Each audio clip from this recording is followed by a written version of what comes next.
मुरादाबाद में समाजवादी पार्टी के सांसद धर्मेंद्र यादव ने दिल्ली ब्लास्ट पर कहा, सबसे पहले हृदय से संवेदनाएं व्यक्त करता हूं।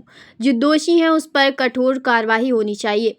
देश की सरकार को केवल चुनाव पर ध्यान न देकर कानून व्यवस्था पर भी ध्यान देना चाहिए। एसआईआर पर कहा, कोई जरूरत नहीं, एसआईआर की बेवजह की जा रही है। 11 साल से क्या कर रही है सरकार? घुसपैठियों को चुनाव आयोग थोड़ी डिसाइड करेगा।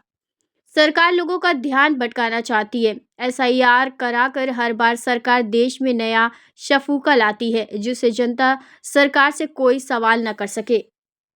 देखते रहिए ऐसे ही। चैनल को लाइक करें, सब्सक्राइब करें और बेल आइकन दबाना न भूलें।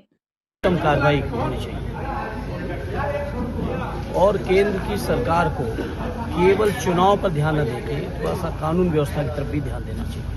सर, एसआईआर को लेकर जिस पार्टी लगातार विरोध कर रही है, क्या कहेंगे? कोई आवश्यकता नहीं है एसआईआर, बेवजह की जा रही है एसआईआर, और जिस चीज का आधार बनाया जा रहा है एसआईआर में कोई लॉजिकल आधार नहीं है। और अगर उसका सबसे महत्वपूर्ण तर्क यही है कि अगर कहीं घुसपैठिए हैं तो केंद्र की सरकार 11 साल से क्या कर रही है? चुनाव आयोग थोड़ी डिसाइड कर पाएगा कि कौन घुसपैठिया है नहीं है। ये तो सरकार को डिसाइड करना चाहिए था, उसके लिए एसआईआर की आवश्यकता नहीं थी। सर, अब बिहार में ये केवल वोट चोरी के लिए एसआईआर को हथकंडा अपनाया गया है।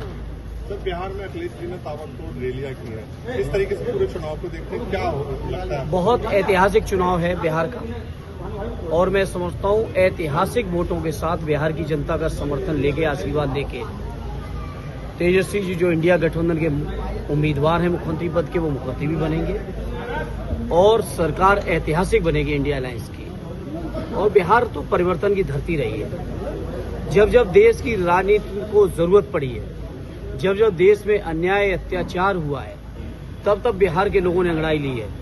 और जिस तरह से बिहार में वोटिंग परसेंटेज आ रही है, 3 बजे तक ही 60% से ज्यादा वोट पड़ चुके थे। मैं समझता हूँ 70-75% तक वोट हो सकता पड़ेंगे खत्म होते। तो ऐतिहासिक परिवर्तन करने जा रहे हैं बिहार के लोग। सर, एक आखिरी सवाल कर रही है, वंदे मातरम को लेकर लगातार जो भारतीय जनता पार्टी के नेता वो कह रहे हैं समाजवादी पार्टी के नेता जो है इस पर राजनीति कर रहे हैं। समाजवादी पार्टी कोई राजनीति नहीं कर रही है। भारतीय जनता पार्टी के लोगों को कहूंगा कि जो बद से बदतर तुम्हारी कानून व्यवस्था है, दिल्ली के अंदर निर्दोष लोग जो घूमने गए थे अपने परिवारों के साथ, बाजारों में गए थे, उनकी डेथ हो गई, इतना बड़ा हमला हुआ है। तो इन तमाम चीज़ों से हटके लॉ एंड ऑर्डर पे ध्यान दें और चीज़ों पे ध्यान दें, देश की तरक्की पे ध्यान दें, विकास पे ध्यान दें, रोजगार पे ध्यान दें, महंगाई पे ध्यान दें।